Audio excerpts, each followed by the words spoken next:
Astros take 2 out of 3 from the Mets this weekend. More good than bad, I would say, Seth. Not overly concerned about the lack of offensive production. This is one of those things early in the year. Unless you're the Yankees using torpedo bats, the pitching is typically ahead of the hitting. Hey, these torpedo bats, I wish I had never read anything about it other than the headlines, because it made it look at first like the Yankees were up to no good. They're using these bats that have more of the weight put towards an individual batter's sweet spot, so he gets more exit velocity and everything. But then you read into it and you realize, oh, there's multiple guys on multiple teams using them right now, and that they've been around since 2022. It just seems like this year more players are adopting them. Plus, the 9 home runs that they had in that game, Aaron Judge had 3 of them. He's playing with a normal bat. Yeah. So it's not the – I thought it was going to hopefully be some kind of scandalous thing for the Yankees, but it turns out that, hey, it is a technological innovation that maybe – I'm surprised the Astros don't have any guys that we know of. Surprised they didn't. If Luno were still the GM, they'd have had these 5 years ago, the Astros. That's what they would have spent their off time during the COVID hiatus creating new bats, you know? I thought they look more like – people are saying they look like torpedoes.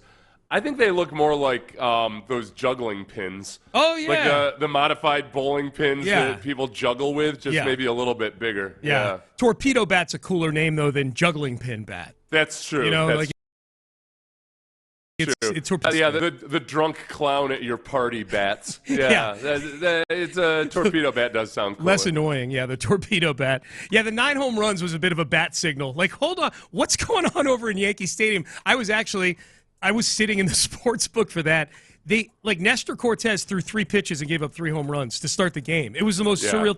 And the coolest thing was he was on the Yankees last year. They're doing this. I say the coolest thing like I root for the Yankees. I'm like, no. But it was kind of a fun thing to be around a bunch of other sports fans for, you know. If any of you saw the headlines but didn't read or hear anything else about it, it's not illegal at all. It's completely within the rule book. Yeah. And it's one of those things that you gotta admit that it's brilliant, because a lot of brilliant ideas immediately after you find out about them, you're like, oh, wait, why did nobody think of that? I don't know. I don't know why nobody thought of that. With all the analytics and all the former NASA scientists and whatnot that there are in baseball, it took until 2022 for this guy who at the time had been working as an analytics person with the Yankees, former MIT grad, came up with it. And players have kind of dabbled with it in the last few years, but sounds like a lot of them just don't like the feel of it at first, so they're not sold on it. Yeah. I think that you made a point before the show. It feels like this is the kind of thing that Luno would have, been on top of. He would have known all about it. A lot of the managers being interviewed this week have said, like, I don't know, I kind of heard about it, but not really. So he would have known about it, and then I think he would have sold it to his players hardcore. Yep. Because there's that learning curve of you're trying a new bat. You probably not that good when you start. You don't want to sacrifice a few weeks of preparation in the offseason to get accustomed to a completely different feel of bat. I feel like that was one of my prevailing feelings this week, and I'm like, oh, this is an innovation that the Astros weren't on the cutting edge of. I'm like, what the hell, man? Yeah, no disrespect to Dana Brown, but this is maybe a byproduct of going back to with a GM who's got more of that old school gut feel scout to them. You know, we're not.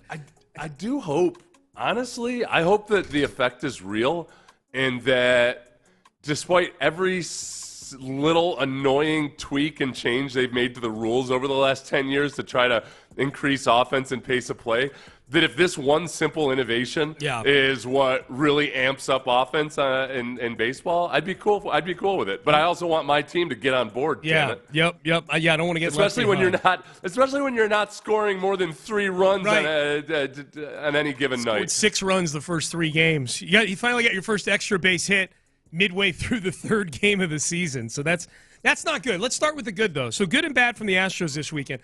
I think the biggest thing, and regardless of what the record looked like at the end of the weekend, if you had told me that you're going to get a quality start out of Framber Valdez, Hunter Brown, and Spencer Arrighetti, I would have signed up for that regardless of the record. This is a team where I think the pitching, especially if Lance McCullers had another decent, he had another good day in Sugar Land. We'll put him off to the side. But these 3 guys, and especially Seth, if Arrighetti, because you're already counting on Framber Valdez and Hunter Brown to be what they were last year. That's not negotiable. What they were last season. For Hunter, from late May on, for Framber all year. You have to have that for them to do what you want them to do this year. One outing out of Spencer Arrighetti, but it's against a good team, and it's building off of what he did the second half of last season. That, to me, is the most encouraging thing from the weekend, is Spencer Arrighetti's 6 innings of really efficient baseball on Saturday. That's a huge development if it continues for this team. And it was even better than it looked on paper, where he let up a run, but that was in a weird sequence of events that didn't have as much to do with his pitching. Well, you know what? No, I'll take that. I mean, he walked Jose Siri. Jose Siri's walked like one time in his career. Yeah. So Jose Siri walks, then he steals second. But Arrighetti had made a throw to pick off Jose Siri, but Brendan Rodgers just couldn't handle it. It dropped out of his glove. Then Siri gets the third on a tag up, and then Arrighetti, just in a mental bloop, gets a grounder, turns and tries to hold Siri on third base, but then turns back to first and just lazily lobs it up to Christian Walker, and it gives time for Jose Siri to get home. It's his mistake, and he's got to own it. Except it sucks that it's a reflection on his pitching when it comes to the stats, when it's more of a mental error than anything else. Yeah, but you're right. The eye test, I mean, that's how the Mets had to go score a run. You know, like they needed that to score a run again. Siri just maneuvered his way around the bases. Very effective. Like, it was impressive. I love Jose Siri in the way that you love the kid that's always in detention, but he's got a glint in his eyes, so you can't. It's a good you just kid. Can't even get mad at him as you're sending him to detention. The detention monitor loves him. You know, Siri, stop messing around back there, you silly guy. Yeah. But I don't like it when he does it to the Astros. No. I didn't like it when he was doing it to the Astros as a player on the Astros. But I also like when he does classic Jose Siri things. Had a great inning, and then at the bottom of that inning, bobbled the Yordan Alvarez RBI that allowed Paredes to come home. The life of Jose Siri, man. Here was Spencer Arrighetti with John Smoltz after the game, talking about why is he different now than he was when he came up early last season. I attribute it to a couple of things, maybe a change in mentality, a shift in my focus, maybe taking it away from the stuff model and kind of just trying to go out there and really compete my nuts off every time I take the ball. I feel like that's really the biggest thing, and then like you said, just kind of changing the attack plan a little bit, switching the mix up, and just not ever being too predictable. Compete my nuts off. That's all we're all trying to do, man. We're all just trying to compete our nuts off every day. Be best in the world, and then underneath, competing our nuts off. CONO. Compete our nuts off. Kono. By the end of every show, I want to be a gelding. Yep. Damn it. Yeah, that's right. yes. He sacrificed his manhood for that show. That's it, man. So let's hope he can grow him back by tomorrow morning. Castrate me in the H, man. Castrate me in the H. Yeah, Arrighetti he had a good interview. I think it was with Matt Kawahara this summer, or during spring training, about this last year, where he realized, okay, I got all this fun stuff, and in the minors it was great to really kind of just be cutesy with people, and then you get to the majors and you realize, oh, these guys will feast on that. Well, so you just got to be more aggressive. He's one of those examples, I guess, Seth. If we're doing a referendum here on Dana Brown's aggressiveness in bringing young guys up, right?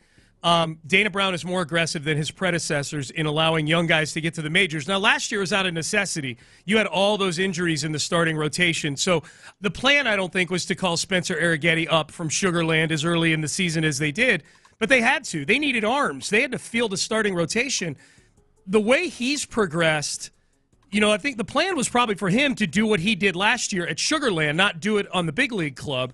Yeah. And obviously now the early returns, both in the second half of last season and now obviously just one start this season, but early on, is that was good for him. Like that was overall, it was done in an instance where you didn't want to do it. It was done out of a triage situation where you just needed arms. And you didn't, and early on you're like, I don't know if this is good for this kid. I mean, he's having games where he's given up 7 runs in an inning and a third. But it clicked for him eventually. Like, that was a good learning experience for him doing it at the big league level. I thought in terms of clicking and in an early season game where the offense hasn't been that good, the most promising thing was that, all right, Yordan starts off 0 for 12 or 0 for 10. He was 0 for 10 in his first 10 plate appearances. He had 3 walks and a sac fly, but he has not been vintage Jordan. But then on a day where this damn Griffin Canning, he had the 7.5 career ERA versus the Astros. He had one of the worst ERAs in baseball all last year. Is 2 out of 3 pitches throwing sliders. Jordan, in the previous at bat before his go-ahead RBI, it just flailed at a slider in the dirt. Bad, yeah.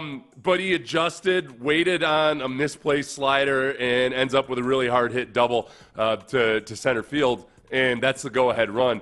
The fact that they showed way more plate discipline through these first 3 games. They walked a bunch. This is a team that walked the fewest walks in Major League Baseball last year. They do look very much like a team that's getting back to what used to be their bread and butter, which is incredible judgment at the plate. Yeah, I think Christian Walker, Paredes. I love that Paredes has a 111 batting average and a 333 on base percentage. Yeah. It's, like he's not hitting the ball all that well, but man, he is finding a way to get on base. That was his calling card coming here. With him and Christian Walker both a little patience at the plate. That RBI, Jordan's RBI alone. If you get Altuve and Paredes on base, and there you go. Get Jordan some traffic to work with. Yep. Not worried about Christian Walker, even though the batting average doesn't reflect it. Man, he's hitting the ball hard quite a bit. He was, I think McTaggart's article said he's already had 4 hits with an exit velocity, which there were only 2 Astros that had 4 or more exit velocity hits that hard all last season. Yeah. And it matches the eyeball test. It seems like every one of Christian Walker's outs has been just a rocket. Yeah. With a little bit of bad luck. Yeah, they only scored 6 runs, and it's probably easier to have takes like this when you win 2 of those games. Yeah. And you're 2-1. But like Pena hit the big home run to break the seal on Saturday. He's looked more disciplined at the plate this year. It sounds weird to say this after a weekend where they scored on average 2 runs a game, but I'm encouraged by the level of professionalism and patience and discipline that I'm seeing from the key guys in the lineup there. Yeah, we've seen that from both Christian Walker and Paredes already. Yeah. They've performed as advertised at the plate. Statner and Seth will tell you that Christian Walker's expected batting average right now is 367. Yeah, he's hit the ball hard a ton. He's just had bad luck. Yeah. He's our new Kyle Tucker. That's it, man. Kyle Tucker, who every year seemingly starts off with really bad luck and the expected batting average is way higher. Christian Walker is that version. Yeah, it all catches up at some point. Kyle Tucker, by the way, hitting 250 now.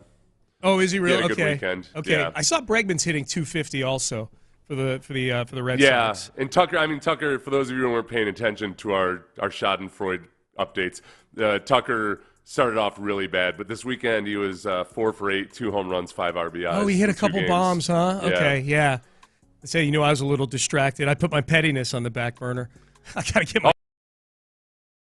I was petty. One of us to be, yeah. We need one of us. I was like my very puritanical grandparents, very pious but very angry all the time. Yeah. They felt like their anger was what God wanted of them. Yes. That's right. That's what I did. I channeled Wes and Doris this weekend. Good. So there you go. So 2-1, and the offense not great. San Francisco coming to town the next 3 days. So we get to say hi to our old friend Justin Verlander over the next couple of days here. That'll be fun.